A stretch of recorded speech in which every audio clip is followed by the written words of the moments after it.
بسم اللہ الرحمن الرحیم۔ السلام علیکم ورحمۃ اللہ وبرکاتہ۔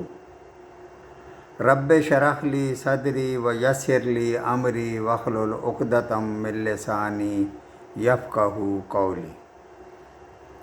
ترجمہ قرآن مجید کا سلسلہ آگے بڑھاتے ہوئے آج ہم سورہ توبہ کی آیت نمبر 86 سے 94 تک کا ترجمہ پڑھیں گے۔ آیت نمبر 86۔ اور جب کوئی صورت اتاری جاتی ہے کہ اللہ تعالیٰ پر ایمان لاؤ اور اس کے رسول کے ساتھ مل کر جہاد کرو، تو ان میں سے دولت مندوں کا ایک طبقہ آپ کے پاس آ کر یہ کہہ کر رخصت لے لیتا ہے کہ ہمیں تو بیٹھے رہنے والوں میں ہی چھوڑ دیجیے۔ آیت نمبر 87۔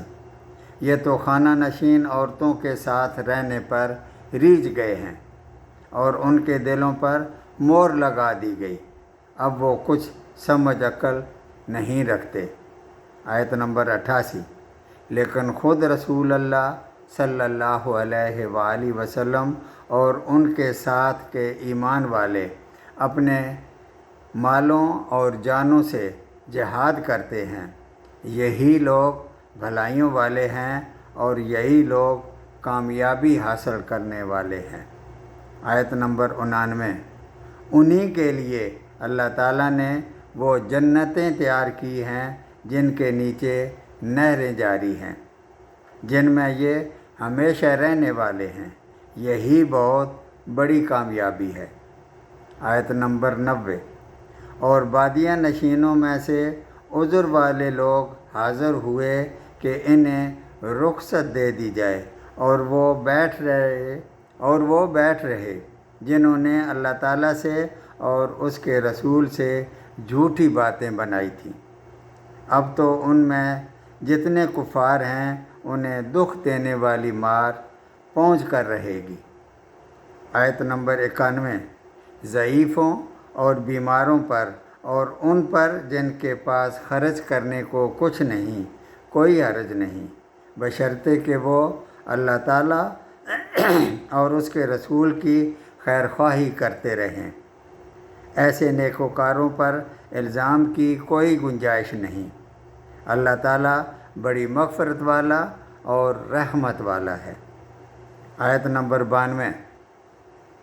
اور ہاں، ان پر کوئی حرج نہیں جو آپ کے پاس آتے ہیں اور آپ انہیں سواری مہیا کر دیں، تو آپ جواب دیتے ہیں کہ میں تو تمہاری سواری کے لیے کچھ نہیں پاتا، تو وہ رنج و غم سے اپنی آنکھوں سے آنسو بہاتے ہوئے لوٹ جاتے ہیں کہ انہیں خرچ کرنے کے لیے کچھ بھی میسر نہیں۔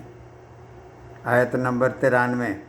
بے شک انہی لوگوں پر راہ الزام ہے جو باوجود دولت مند ہونے کے آپ سے اجازت طلب کرتے ہیں، یہ خانہ نشین عورتوں کا ساتھ دینے پر خوش ہیں اور ان کے دلوں پر مہر خداوندی لگ چکی ہے، جس سے وہ محض بے علم ہو گئے ہیں۔ آیت نمبر 94۔ یہ لوگ تمہارے سامنے عذر پیش کریں گے جب آپ ان کے پاس واپس جائیں گے، آپ کہہ دیجئے کہ یہ عذر پیش مت کرو، ہم کبھی تم کو سچا نہ سمجھیں گے، اللہ تعالیٰ ہم کو تمہاری خبر دے چکا ہے، اور آئندہ بھی اللہ تعالیٰ اور اس کا رسول تمہاری کارگزاری دیکھ لیں گے۔ پھر ایسے کے پاس لوٹائے جاؤ گے جو پوشیدہ اور ظاہر سب کا جاننے والا ہے، پھر تم کو بتا دے گا جو کچھ تم کرتے تھے۔ صدق اللہ العظیم۔